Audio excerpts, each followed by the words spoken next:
Olá, meu nome é Gabriel, eu sou estudante de graduação de Ciência da Computação e o tema do meu trabalho é segmentação cerebral para navegação precisa em estimulação magnética transcraniana, ou TMS em inglês. A ideia do TMS é basicamente você ter uma técnica não invasiva para você conseguir estimular certas áreas do cérebro que não estão sendo trabalhadas normalmente. Então a ideia é que você pegue um sensor ou um dispositivo que gere um campo eletromagnético e estimule essa área que está precisando ser habilitada ou inibida, no caso. E assim você consegue tratar vários tipos de transtornos, como depressão, ansiedade e outros tipos de dores. Mas qual que é o contexto do TMS e a ligação dele com segmentação? A segmentação é uma etapa importante para você realizar o TMS, porque assim você consegue ter uma precisão mais alta de qual região do cérebro você precisa estar tendo como alvo.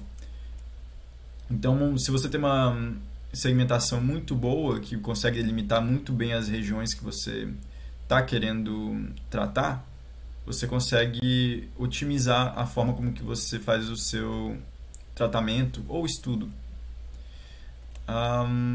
Nesse trabalho especificamente, eu estou muito interessado nessas três regiões, que é do córtex pré-frontal, o gírio pré-central e o córtex parietal. Isso em função da aplicação que se tem no uso do TMS nele, porque quando você trabalha com essas áreas, você geralmente está tratando depressão ou alguma estimulação motora que antes estava inibida. Então, essas áreas especificamente, elas são muito interessantes de você explorar. E a forma como você acha qual que é exatamente a região no cérebro exata é por meio de uma base verdadeira. No caso é o Atlas. Então o Atlas ele serve como o nosso ground truth ali para saber se aquela área, aquela região que a gente está trabalhando é realmente o córtex ou não, por aí vai. Então a ideia geral da solução que eu tenho para esse trabalho é justamente utilizar e explorar também as técnicas que nós aprendemos durante o semestre, que são técnicas clássicas, como limerização, watershed, morfologia, e também utilizar de técnicas mais modernas, baseadas em Deep Learning. Aqui eu cito a UNet, mas aqui é só um exemplo mais amplo e genérico, de certa forma. Há muitos modelos mais robustos do que esses atualmente, em 2025. E a ideia inicial era até trabalhar só com ela, para ter até uma noção do que era o mais simples do estado da arte, por ser Deep Learning, comparado com o que é o mais simples dos simples, que são as técnicas clássicas. Mas como eu vou mostrar depois no trabalho, eu acabei tendo que pivotar por dificuldades técnicas, então a ideia de usar a UNet acabou não dando muito certo. Mas como que eu decidi atacar o problema para início de conversa? O ponto de partida foi basicamente pegar dados. Então, há muitos dados públicos. Eu me baseei muito nesse repositório do IBSR, que é o Internet Brain Segmentation Repository. Ele tem uma quantidade bem vasta de imagens de ressonância magnética.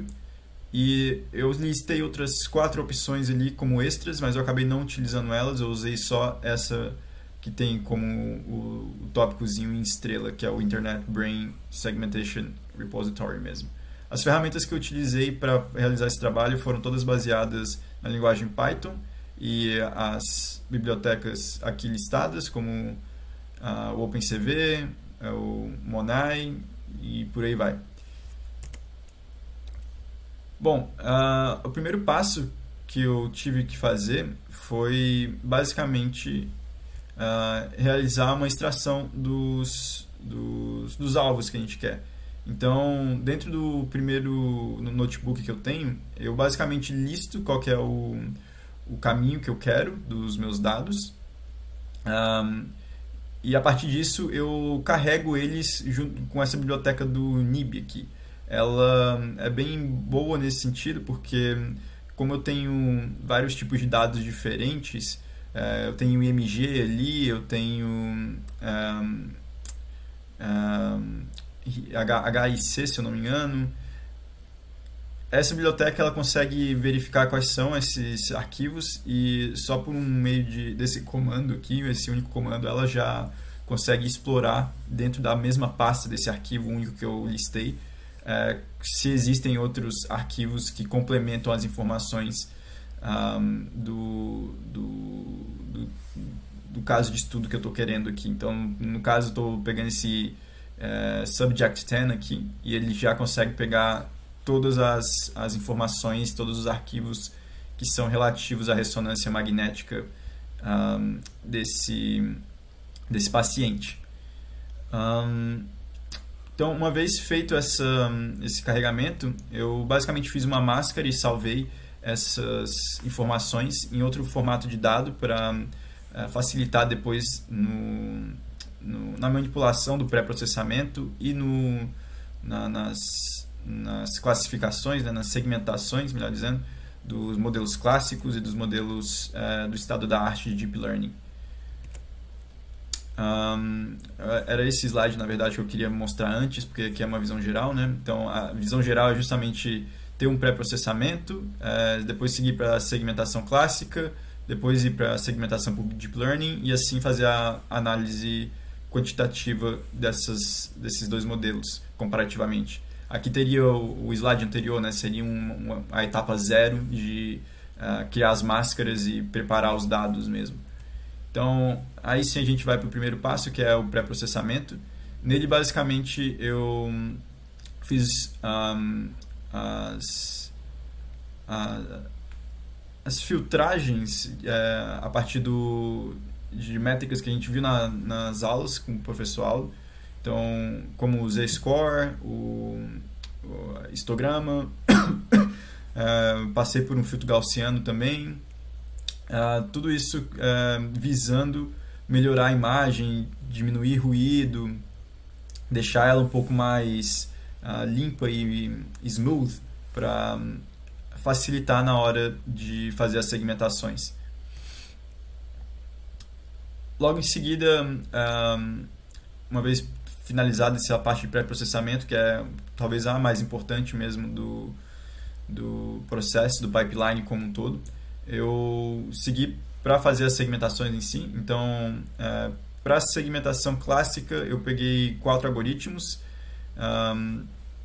que foram esses daqui listados. Aqui eu mostro um exemplo de uma ressonância magnética. E aqui especificamente não dá para... aqui chega a ter os valores, mas não sei se chega... Não, tem todos os valores aqui. Aqui a gente consegue ver mais ou menos como que foi a tendência dos modelos da segmentação, na verdade, como que eles performaram nesse dataset. Então, aqui já dá para ver que o melhor modelo, na verdade, os dois melhores, né, foram justamente esse primeiro e o terceiro aqui, do K-means. K-means, especificamente, eu tive que utilizar um K de 4 aqui. Eu não sei se eu consigo mostrar ele aqui.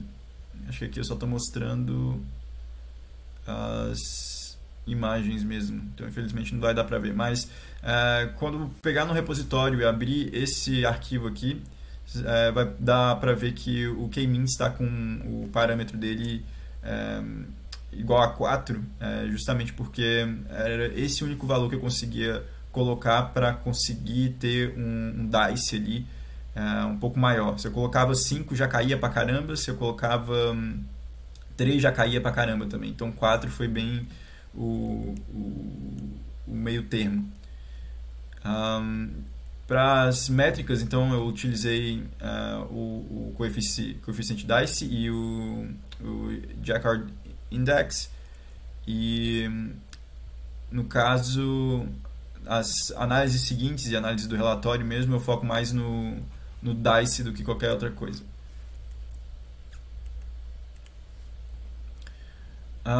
Para segmentação por Deep Learning, inicialmente eu estava planejando fazer, justamente como eu citei, pela UNet, mas eu tive alguns problemas técnicos que eu relatei ali no PDF do relatório final, e eu tive que pivotar para ter, na verdade, dados quantitativos para realizar análise. Então, a forma mais fácil que eu tive de fazer isso foi só pegando uma rede já treinada e fazendo a inferência em cima dos dados que eu tinha.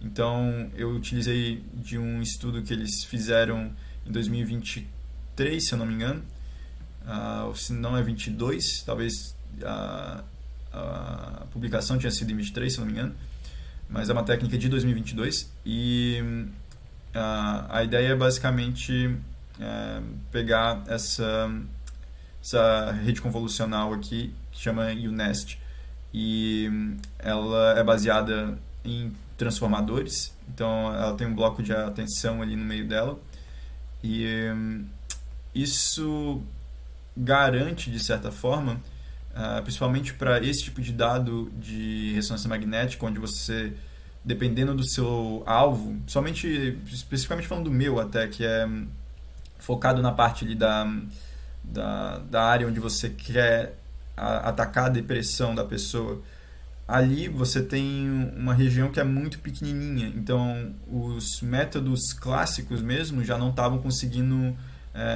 detectar e segmentar ela tão bem. Já esse modelo aqui, ele, por ter essa técnica de transformadores baseada em atenção, ele consegue fazer esse tipo de segmentação muito bem. E isso é bem mostrado depois nos resultados. Aqui eu crio uma visualização só para ilustrar o que a gente acaba gerando com o modelo depois.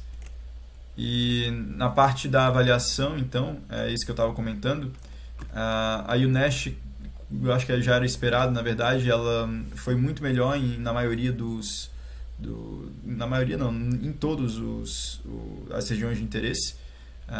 Esse arquivo aqui, o Segmentation Metrics, ele resume todo a análise quantitativa, as métricas que a gente gerou a partir dos notebooks. Ali estão todos os valores, todos os modelos e para todos os pacientes que a gente estava utilizando. No final das contas, então, a gente vê que o modelo clássico ele não performa tão bem quanto a UNeST, mas ainda assim a UNeST você percebe que tem uma leve queda aqui em performance. Essa métrica aqui, por sinal, é a DICE, é o coeficiente DICE. Ele está claramente menor para essa região do M1 e essa região aqui do DLPFC. Então há espaço para melhor ainda. É impressionante que a UNeST consiga esses valores aqui sem nenhum tipo de fine-tuning. Então, idealmente, no futuro, a gente faria um fine-tuning para melhorar esses valores aqui ainda mais. Então, essa é a visão geral do projeto. Muito obrigado pela atenção.